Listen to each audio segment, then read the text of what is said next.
What happens when a self-made hotel CEO trades his leather chair for a laundry cart and sees his workers collapsing under double shifts? Miles Varelli tucked his phone into his coat pocket and stared at the employee's schedule spreadsheet on his laptop.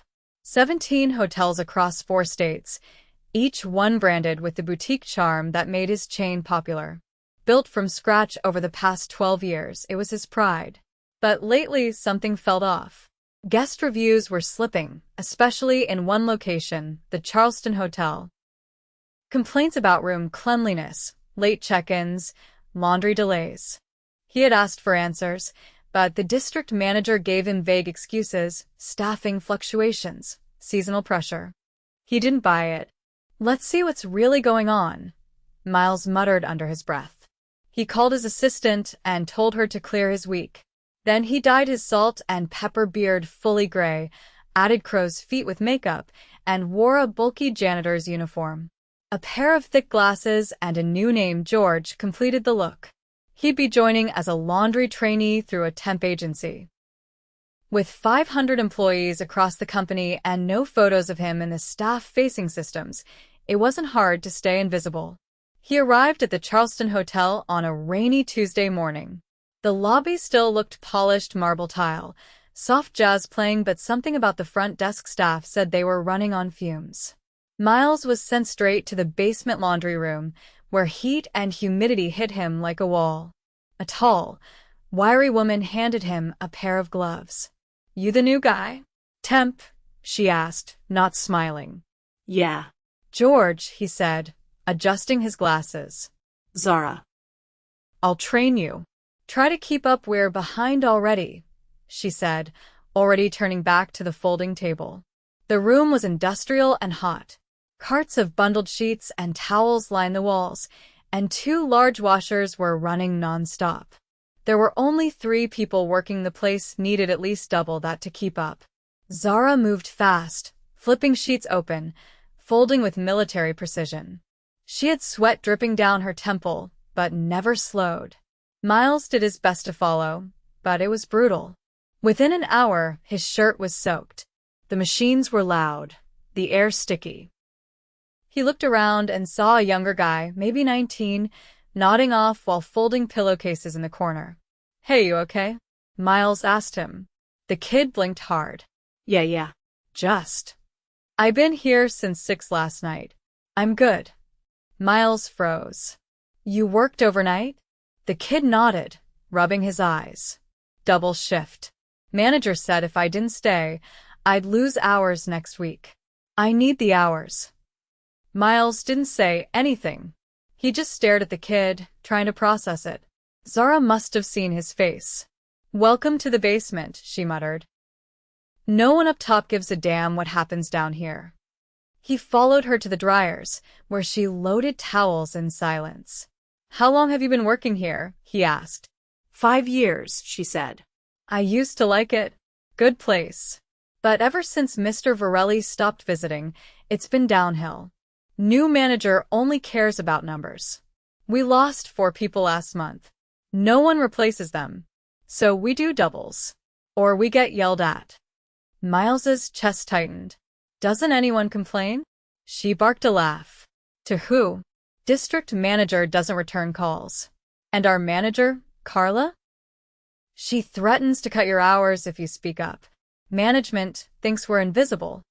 Later that afternoon, he saw it for himself. Carla stormed into the basement, heels clicking, clipboard in hand. "Zara, I need you to stay until closing. Joel just quit." Zara didn't even flinch. "Carla, I open today." "Not my problem," Carla snapped. "You want her Saturday hours or not?" Zara swallowed hard, then nodded. Miles stood still, fists clenched inside his gloves. Carla turned to him. "You, temp guy. You can stay too, right?" "Yeah," he said quietly. "Sure." She didn't even look at him again. That night, after 14 hours on his feet, Miles collapsed in a cheap motel room he'd rented nearby. He stared at the ceiling, heart pounding. This wasn't just a staffing issue. This was abuse. And his name was on the building. He had built this company to give people opportunities. But somewhere along the way, he'd stopped looking down long enough to see the cracks forming. Not anymore. The following morning, Miles arrived earlier even than the overnight shift should have ended. He stood behind the loading dock, watching the back entrance. The sky was still dark, the air heavy with coastal humidity. A battered sedan pulled in just after 5. The young man from the day before stepped out slowly, moving like his joints ached. He didn't notice Miles standing by the dumpsters. No one should be back on shift that soon. Miles followed him in. Inside the laundry room, the lights flickered to life with a mechanical hum. The kid, whose name tag read Eli, dropped his backpack in the corner and stared at the bins of dirty linen stacked against the wall. Miles approached him. "Didn't you close last night?" Eli nodded without turning. "Carla needed someone to flip the rooms before the morning rush. Said I could clock out during the lull if I got through 2 carts." Miles stared at the overflowing bins. "That's at least 4 hours of work." She said to move fast. Miles said nothing more, just walked to the folding station and picked up a sheet. By 7, the room was stifling again. 2 other workers filtered in, one older man with swollen knuckles who barely spoke, and a woman with a limp who folded with her left hand while clutching her hip with the other. Miles learned their names quietly: Maurice and Dana. No one ever looked fully rested. No one moved without pain. Around 9, Carla's voice rang out from a hallway. "Zara, upstairs. Now." "We've got VIPs checking in early." Zara was already midway through a bundle of towels, but she dropped them and wiped her hands on her apron. She didn't look at Miles as she passed by, but he caught the tightness in her jaw. Miles followed her, pretending to carry up a load of towels. On the second floor, the hallway smelled of lemon disinfectant and stale air. A guest room door was open, and inside, a man in a suit was pacing. "This room was supposed to be ready an hour ago," he barked at Carla. Zara walked in, glanced around, and began stripping the bed without a word. Carla turned to her. "We're comping him a bottle of wine for the wait. So make sure the bathroom's spotless. Extra towels. And fluff the pillows." Zara didn't respond. Her hands moved fast, but her face was blank. The man in the suit looked her up and down. "I assume she's the one who forgot to clean it in the first place?" Miles stepped forward, but Carla spoke first. "She's handling it now," she said flatly. The guest kept watching Zara. "You should teach them to smile when they fix mistakes." Zara didn't flinch. She pulled the sheets tight and moved to the bathroom. Miles didn't move. Carla finally turned to him. "You. Put those towels in the cart and get back downstairs." He hesitated. Now." He dropped the towels in the hallway bin and descended without a word. Back in the basement, he found Dana sitting on a stool, massaging her left hand. "You okay?" he asked. She looked up, startled. "Just need a second. This joint locks up sometimes." "You're still working with that?" "If I don't, someone else has to cover. And there's no one else." He looked at the schedule taped to the wall. It was filled with crossed-out names and arrows. Shifts doubled up. No gaps, just people pulled from one role into another. "Don't they allow medical leave?" Dana shook her head. "Only if you've got a doctor's note and PTO saved." "I used mine when my daughter got sick." Miles leaned against the wall, his mind racing. At lunchtime, he followed Zara onto the back steps where she ate a sandwich in silence. He sat beside her, not saying anything until she broke the quiet. "You're asking a lot of questions for a new guy. I like understanding how things work." She took a bite, chewed slowly. "They work like this: show up, keep your head down, and don't count on anyone to fix it." "You think that's normal?" "I think it's what we've got." Miles looked at her, trying to read the layers beneath her words. "Why stay?" She didn't answer right away. "Then, I've got 2 kids. One's autistic. Needs structure. I can't afford to gamble on a new job. So, I make it work. He nodded. What if someone listened? She snorted. They don't. They send surveys once a year. Carla fills them out. He felt something inside him crack. That afternoon, the linen delivery showed up late. Carla stormed into the laundry room, clipboard in hand. Where's the delivery log? She barked. Maurice pointed to the table. Carla picked it up, scanned it, and turned on him. This isn't filled out right. It's what I was shown, he said quietly. Then maybe you need retraining, she snapped. Or maybe we find someone else who can write more clearly. Miles stepped between them. It's legible. Carla narrowed her eyes. Are you speaking to me? I'm saying he did the job right. Carla stepped closer. You're a temp. Don't confuse your role. Maurice didn't say a word. He just lowered his eyes and stepped back. Carla turned and walked out, muttering something under her breath. Miles waited until she was gone, then turned to Maurice. That wasn't okay. Maurice just shook his head. I've been through worse. She's just noise. But Miles couldn't shake the way Carla had spoken. Not just rude, dismissive, threatening. Later that evening, he went to the staff break room. The lights buzzed overhead. A corkboard on the wall held outdated notices, expired shift trades, and a faded poster about corporate values. He found Zara there, heating up coffee. I need to ask you something, he said. She raised an eyebrow. Has Carla ever retaliated against people for complaining? Zara put down her mug. You planning on complaining? I'm asking. She looked at him a long time. Last November, a housekeeper named Letitia called HR about the schedule. A week later, she was cut to 2 days a week. Said it was budget-related. She left before December. Miles leaned against the counter. And no one followed up? Carla told us it wasn't personal, but we all got the message. He stood there for a moment, quiet. Then Zara added, Look, George. Or whatever your name is. I don't know what you're really doing here. But if you're serious about fixing this, don't just file a report. People here need more than apologies. He met her eyes, and for the first time, she didn't look away. That night, Miles sat in his motel room again, staring at his phone. He opened the company's internal reports from the past quarter. Charleston's numbers looked fine on the surface. Labor costs were down. Efficiency was up. He clicked into the complaint logs. Only 2 entries. Both marked resolved, no action needed. He closed the file. Then, he picked up the motel phone and dialed a number he hadn't used in months. Rosa, he said when the line picked up. I need you to fly down tomorrow. No press. No alerts. Just you. I want eyes on everything. Payroll, schedules, staff files. And bring the compliance binder. He hung up. Tomorrow, he'd go one more day as George. After that, the truth would come out. By the 3rd day, Miles didn't need to fake the exhaustion.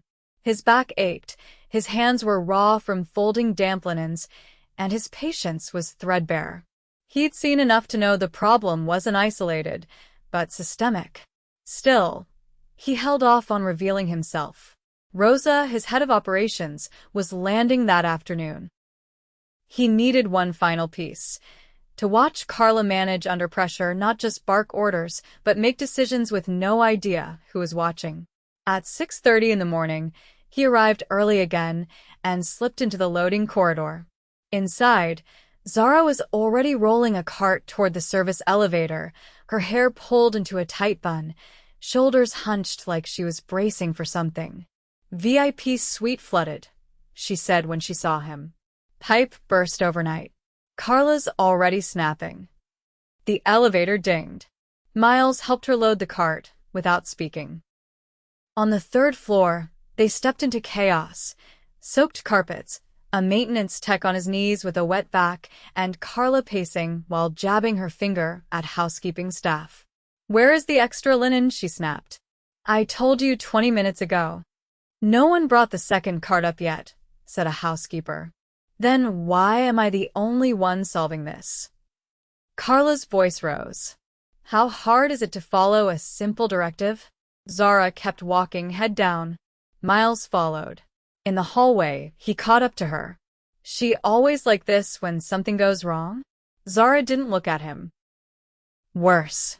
At lunch, Miles found Eli in the staff room, slumped at the table, eating peanut butter crackers from a vending machine package. You on break? Miles asked. 10 minutes, Eli said. Used to be 15. Carla said we were abusing them. Miles sat across from him. You still doing doubles? Eli shifted in his seat. Only when she needs to scare someone into staying longer. She rotates it. Keeps us guessing. Miles watched as Eli rubbed his eyes with the heel of his palm. You ever think about quitting? Yeah, Eli said. But my mom's sick. I send her most of what I make. If I leave, I lose the room I'm renting. I'm just trying to hang on. The door creaked open. Carla stepped inside, holding 2 pieces of paper. Eli, your break ended 4 minutes ago, she said without looking at a clock. I said 4 minutes. She dropped one of the papers on the table in front of him. Also, your hours next week are reduced. You've been slow. Eli stared at the paper, jaw clenched. You're kidding, he said. Carla tilted her head. Excuse me? I've been covering night shifts and now I'm slow? Carla smiled faintly, but it didn't reach her eyes. I suggest you watch your tone. Miles stood. He's been doing more than anyone here. Carla turned to him. You don't dictate policy. You're a temp. He didn't break eye contact. Not today. She blinked. What? I said not today. The door opened again. Rosa entered, clipboard in hand, followed by the regional HR manager, who had flown in with her. Carla took a step back as both women scanned the room. Rosa's expression was unreadable. Miles, she asked. He took off his glasses and reached into his pocket, pulling out his company ID and placing it on the table. Carla's face drained of color. She started, voice cracking. Yes, he said. I'm Miles Varelli. I own this company. And I just spent 3 days watching you tear it apart. The room went silent. Even the vending machine stopped humming. You threatened staff. Cut hours as punishment. Ignored safety issues. You retaliated against complaints. You forced people into illegal shift patterns. And you did all of it with a clipboard and a smile. Miles, Mr. Varelli, Carla said quickly. There's been a misunderstanding. You have to understand. We've been understaffed and I've been doing my best to stop. His voice was firm. I've seen your best. And it's not just unacceptable. It's dangerous. She opened her mouth again, but Rosa stepped forward. Carla, please hand over your keys. You're being terminated, effective immediately. HR will escort you to clear out your office. But you retaliated against an employee in front of 2 witnesses and used coercion to force illegal overtime, Rosa said. There is no version of this where you keep your job. Carla looked around the room as if hoping someone would vouch for her. No one moved. She slowly placed her keys on the table and walked out. No one followed. Rosa turned to Eli. You okay? He nodded, stunned. Yeah. I think so. Good. You're getting full-time hours next week and we'll be reviewing your pay. Eli blinked. Seriously? Miles nodded. Seriously. He turned to Zara. I owe you an apology. For not being here. For letting things get this bad. Zara just looked at him. You saw it. That's what matters now. Miles nodded. Not just saw it. Felt it. The rest of the day was a blur of meetings.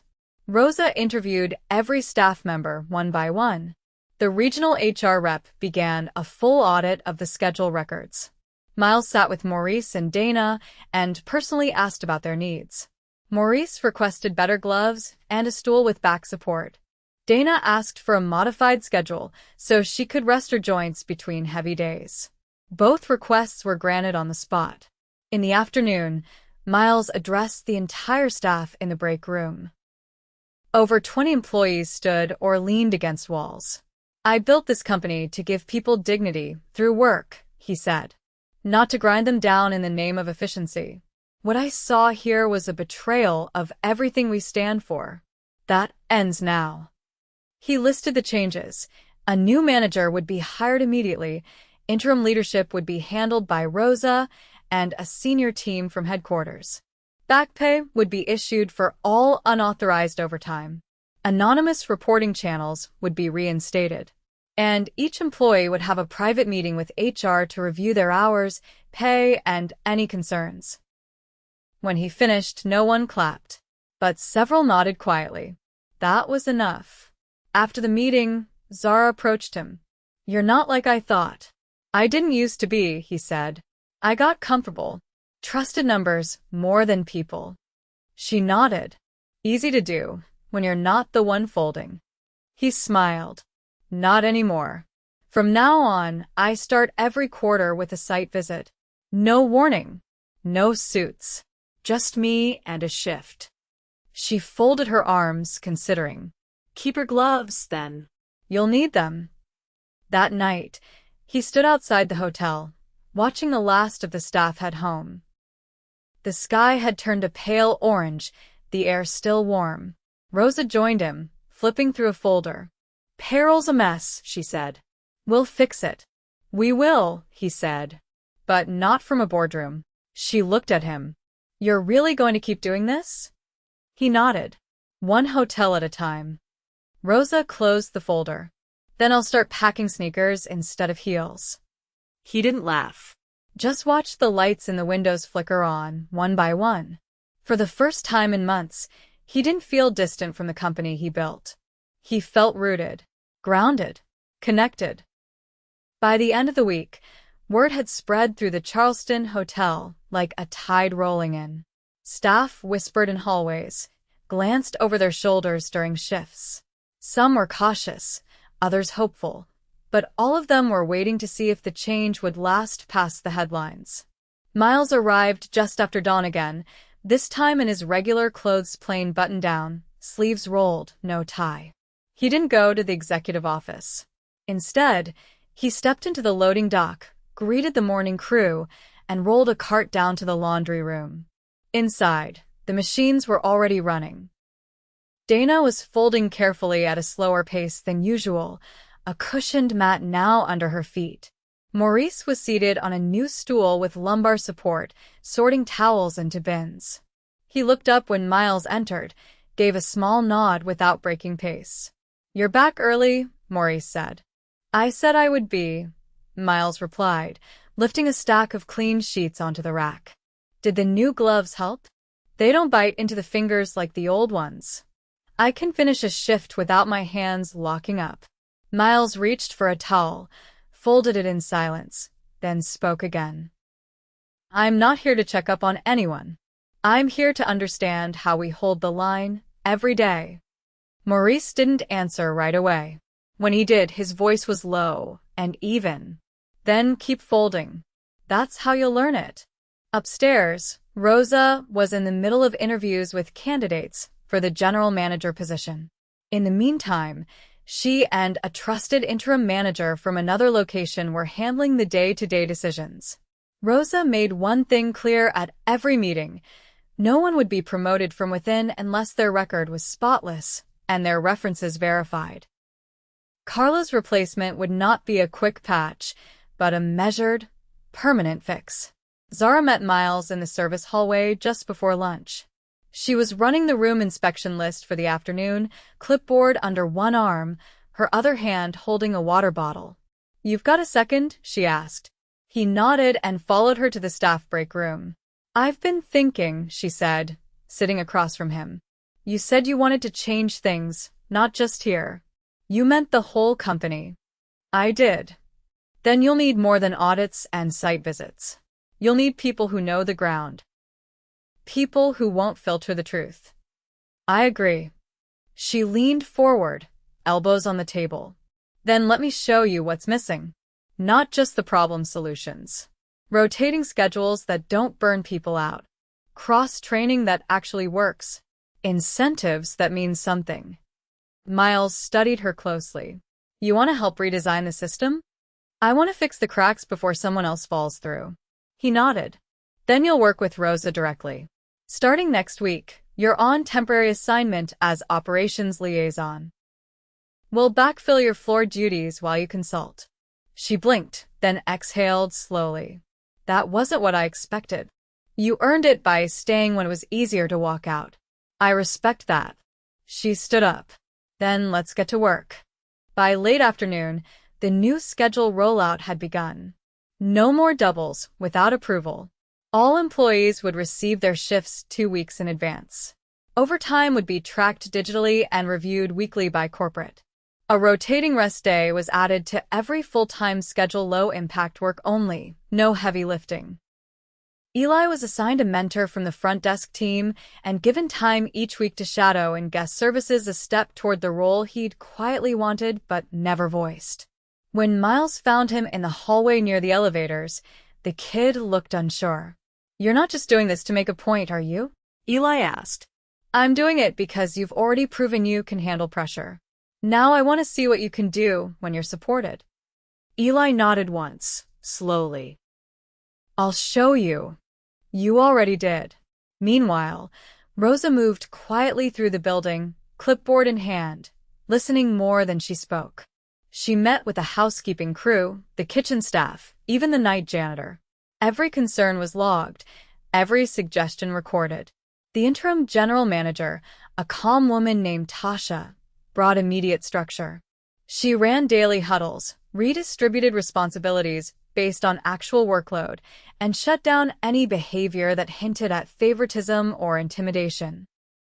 One afternoon, she overheard a supervisor mutter to a housekeeping trainee, "Maybe if you worked faster, you wouldn't have to take breaks." Tasha stepped in immediately. "You've got 5 seconds to apologize, then report to Rosa," she said flatly. The supervisor hesitated. "I was just trying to motivate her." "You're done here." There was no second warning. The trainee, a soft-spoken woman in her 40s, looked stunned. Tasha handed her a bottle of water and told her to take a full break, no questions asked. That evening, Miles walked the halls alone. No clipboard, no entourage. The building felt different already. Not louder, but lighter. People moved with purpose, not panic. There was eye contact. Even a few quiet hellos. He stepped into the kitchen, where the dishwasher waved at him with a soapy glove. Miles washed his hands and joined the line, helping unload trays without explanation. No one asked why. Later, he found Rosa at a small booth in the corner of the lobby cafe, laptop open, spreadsheets glowing in the screen light. "You've been running on caffeine all day," he said, sliding into the seat across from her. "Coffee's cheaper than a nervous breakdown," she replied. "I owe you a raise." "You owe me a slower week, but I'll take the raise too." He laughed quietly, then grew serious. "I want a full-scale audit of every location. Same process. Quiet visits. Internal reviews. Staff interviews. No more assumptions." She nodded, already building the schedule. He leaned back. "We let the culture bend too far in the wrong direction. Now we bend it back." Rosa closed the laptop and looked at him. "You're not going to be popular with the people who got comfortable looking the other way." "I didn't build this for them," he said. "I built it for people like Zara, like Maurice, like Eli." She stood, gathering her things. "Then we better get moving. There's 16 more properties waiting." As she walked out, Miles lingered in the booth. He watched the front desk manager greet a guest with genuine warmth. He saw a housekeeper slip a fresh towel into a family stroller without being asked. He noticed the absence of tension, the small details that used to go ignored. It would take time to rebuild what had eroded. Systems could be fixed faster than trust. But he'd seen the damage up close, and he would never forget it. From that point forward, every policy would be written with one question in mind. Would I want to work under this rule? If the answer was no, it didn't make the cut. Outside, the sun was dipping low, casting long shadows over the sidewalk. Miles stepped into the evening air and looked back at the building, its windows lit in soft amber. It didn't feel like a monument anymore. It felt like a promise.